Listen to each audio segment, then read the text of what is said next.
What if your midnight snack wasn't hunger, but a heartbreak? You don't just crave food, you crave relief. That binge wasn't weakness, it was survival. But here's the truth. You don't need another diet. You need to heal the wound beneath the weight. And in this video, we'll go deep into emotional eating and how hypnotherapy gently untangles shame from your plate and brings peace back to your body. I know this too well. I've lived it. Now, what if it's not about fat, but about feelings? Let's start with the truth most people are too afraid to say out loud. The weight isn't always on the body. Sometimes the weight is on the soul. We talk a lot about losing kilos or cutting calories, but no one talks about the emotional weight we carry, the weight of unspoken shame, the burden of rejection and abandonment, the heaviness of not feeling good enough, the ache of not being chosen. And there's this war within us. That war is not on the plate. That war is in our mind. Have you ever wondered where the shame came from? Maybe we can go back a little bit, not to your first diet, but to your first wound. Maybe it was being teased in school. Maybe it was the comment from your aunt or uncle. You'd be so pretty if you lost weight. See how skinny you are. See how fat you are, horrible. Watching your mom starve, maybe, and calling it self-control. Being praised only when you were smaller, or feeling invincible when you were bigger. Your subconscious mind recorded these moments, not as stories, but as your truths. And it said, I'm too much. My worth is in my body. If I gain weight, I lose love. If I lose weight, I'm sick. If I eat, I'm bad. If I'm thin, I'm safe. Do these words remind you of anything? I want you to imagine your body as a diary, writing down every moment of judgment or rejection in curves, in cravings, and in silence. Now, there's a war behind and between your emotional weight versus your physical weight, right? There's a war. But here's the real secret. Many people are trying to lose weight from their bodies when what they really want is to lose the emotional weight they've been carrying for years. And I want that to sink in a little bit. And I'm going to talk about emotional weight and physical weight. Emotional weight is unprocessed grief, extra fat storage, physical chronic stress, hormonal imbalance, emotional eating, bloating or gain, body shame, inflammation, repressed anger, tension, tightness. The body speaks what the mouth cannot say, guys. So food becomes comfort. Food becomes distraction. It becomes rebellion or reward, not just fuel. What your subconscious believes most matters. And this is why hypnotherapy becomes transformative. Because your subconscious mind, I always say, runs 90 to 95% of your behaviors and your beliefs. It definitely affects when you eat, why you crave what you crave, how you feel about your body, how safe you feel being seen. You might consciously say, I want to be healthier, but subconsciously, you may believe, if I lose weight, I'll get attention I'm not ready for. I had a client who said that to me actually. You might be saying thinness means vulnerability. I'd rather be safe.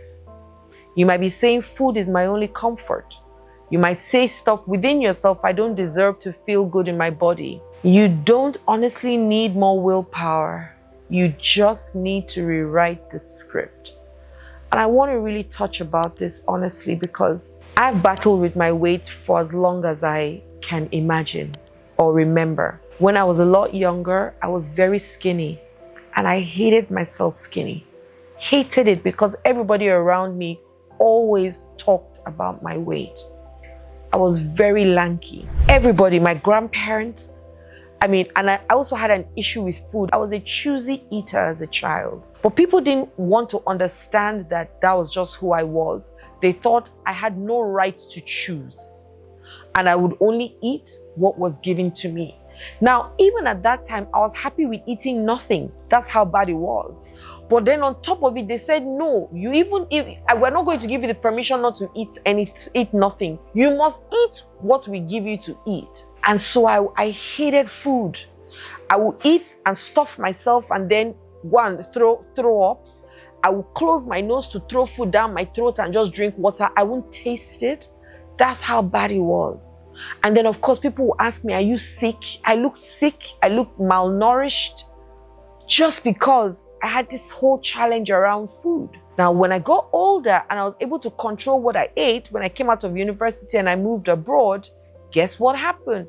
I ate everything. And then I added weight and then started to hate myself for adding weight. Because once again, society, everybody's saying, you're so fat, you're so this, you're so that. Look at your stomach. So I went from being skinny and people complaining to being fat and people still complaining. Moral of the story, people will complain. Do you? That's the moral of the story. So now the chatter is the next thing, that chatter in your head. You are eating something that you are enjoying. You say, this thing is going to kill me, but you're eating it. What are you telling your body? Then losing weight is another language that your body doesn't like to hear. Do you feel good losing anything? If you lose your phone, are you happy? If you lose money, are you happy? If you lose somebody, are you happy? No. So if you lose weight, would you be happy? No. But you can release it. You can release it. You can let go of weight. You can release it. You can bless it and release it. That can happen. And so it changes the thought that no, for some people, maybe they have lost so many things back to back. You now say, I want to lose weight. Your body is saying, no, we're not losing anything again. So we're going to hold on to this weight like your life depended on it, because we ain't losing nothing no more. I remember in one of my hypnotherapy sessions when I wanted to do something really deep about my weight, I just saw all the times where people said too many negative things about me. And then when I added it, it was because I needed something to hold on to. Because I was a people pleaser, I felt like I needed to hold on to my weight to be able to hold on to other people's problems. Can you imagine that? In my subconscious. So I can consciously try all the diets in the world, which I did try, but it will never work continuously. Even if it works for a short period, my body goes back because I need the weight to carry people's problems. Can you imagine that? So it's so important what your subconscious is saying to you. And hypnotherapy can help you uncover the emotional hunger. It will. Because what if your hunger isn't just for food? What if it wasn't? Mine definitely wasn't. What if it's for safety? What if it's for comfort? What if it's for validation? What if it's for connection? What if it's for permission to rest? What if it's there as a sense of control? Hypnotherapy will guide you gently into a deeply relaxed state, an emotionally safe space where you really can figure it out.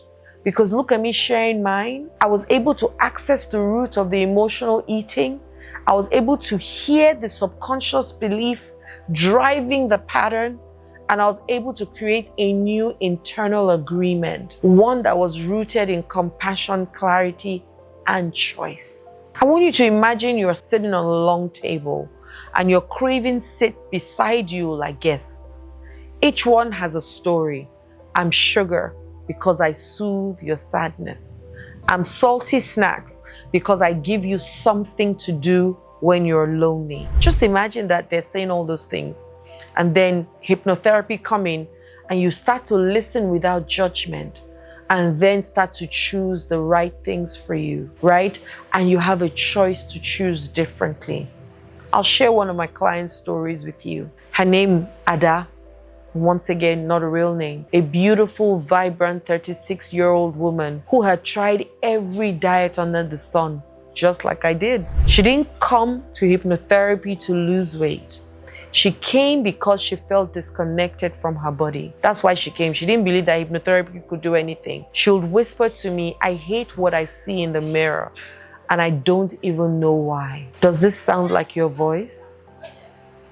During her session, we uncovered a forgotten moment when she was 10 years old. She was in a family photo. She wore her favorite yellow dress. But when the photos came out, her uncle laughed at her and said, terrible uncle by the way, Ada, you are getting too fat. Who will marry you like this? Can you imagine? And that sentence became a curse she carried into adulthood.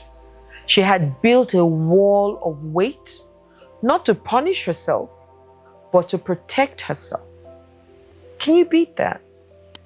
And through our sessions, she didn't just address her body. I helped her release the shame, forgive the voice, and reconnect with joyful embodiment. And that can also be your story today. What if this weight loss is not in your body? She didn't just lose kilos, by the way. She lost the need to apologize for existing.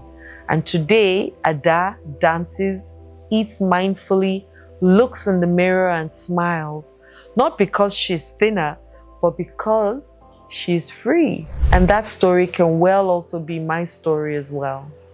And maybe your story as well. What if what you're carrying isn't just weight? What if it's the story you never got to release? What if your body is not your enemy, but it's your messenger? And healing doesn't come from punishment.